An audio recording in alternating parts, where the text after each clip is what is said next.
नमस्कार, मी पंजाब डक. आजपासून शेतकऱ्याला एक अंदाज देणार आहे. कारण की महाराष्ट्रामध्ये आतापर्यंत पावसानं खूप धुमाकूळ घाले. काही ठिकाणी अति मुसळधार पाऊस पडला, पूर परिस्थिती निर्माण झाली. तर आज मी म्हटलं होतं ना सूर्यदर्शन घडेल, तर हे सूर्यदर्शन घडलंय. आणि राज्यात मात्र आता आणखीन उद्याचे दिवस फक्त विखुरलेल्या स्वरूपाचं नाशिक जिल्हा आणि उत्तर महाराष्ट्राकडे नंदुरबार, धुळे, जळगाव तिकडं तुरळक ठिकाणी आज पाऊस पडणार आहे म्हणून हे अंदाज लक्षात यायचा. पण राज्यात मात्र उद्यापासून पावसाचा जोर ओसरणार आहे. 11 तारखेला एकदम संपूर्ण पाऊस राज्यातला ओसरला दिसेल.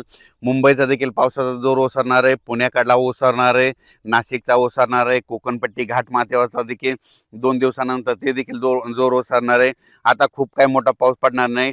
उद्या 11 जुलैपासून राज्यात चांगलं सूर्यदर्शन होणार आहे आणि हवामान कोरडं राहणार आहे म्हणून हा अंदाज महाराष्ट्रातल्या सर्व शेतकऱ्यांना लक्षात द्यायचा.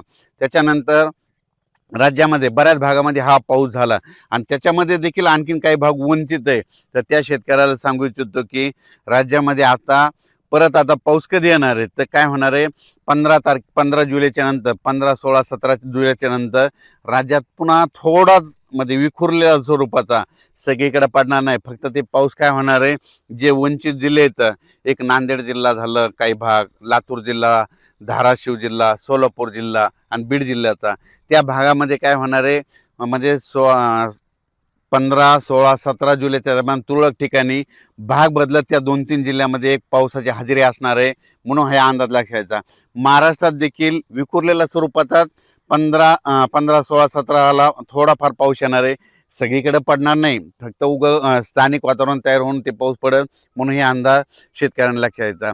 त्याच्यानंतर राज्यात आणखीन परत चांगला असा जसा आता मागं अतिवृष्टी ढगफुटी झाली तसा पाऊस आला आणखीन आता ना जुलैचा शेवटच्या आठवड्यापर्यंत आता वाट बघावी लागणार आहे म्हणून हे अंदाज लक्षात यायचा.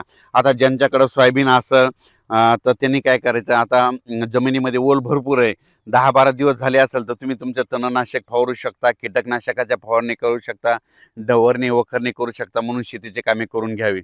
पण राज्यात मात्र आता मुंबईकरांना आता या पावसापासून सुटका भेटणार आहे. म्हणजे तिकडे देखील उद्यापासून एकदम हवामान कोरडं होणार आहे म्हणून मुंबईकरांसाठी आनंदाची बातमी, नाशिक जिल्ह्यासाठी आनंदाची बातमी, पुणे जिल्हा, घाटमाथा, कोल्हापूर जिल्हा तिकडे देखील आता परत पूर काय वाढणार नाही म्हणून त्यांच्यासाठी देखील आनंदाची बातमी. हे जे लो प्रेशर होतं, हे लो प्रेशर गुजरातकडे जाणार आहे. गुजरातमधून काय होणार आहे, इंदोर मध्य प्रदेशकडे जाणार आहे. मध्य प्रदेशकडून काय होणार आहे, उत्तर प्रदेशकडे जाणार आहे. उत्तर प्रदेशकडून इकडं नेपाळ ह्या तिकडं जाईल आणि तिकडं स्थिरावं. पण त्याला स्थिरावायला आणखीन 4 दिवस लागतात. मग जवळपास म्हणजे 12 तारखेपर्यंत जोपर्यंत शांत होत नाही तोपर्यंत आपल्या इकडं महाराष्ट्रामध्ये जवळपास 12 तारखेपर्यंत आता उद्यापासून म्हणजे आजपासून चांगलं वारं सुरुवात होईल आणि ते शांत होऊस तर परत पुन्हा काही आता एखादी प्रणाली तयार होत नाही म्हणून हे अंदाज लक्षात द्यायचा.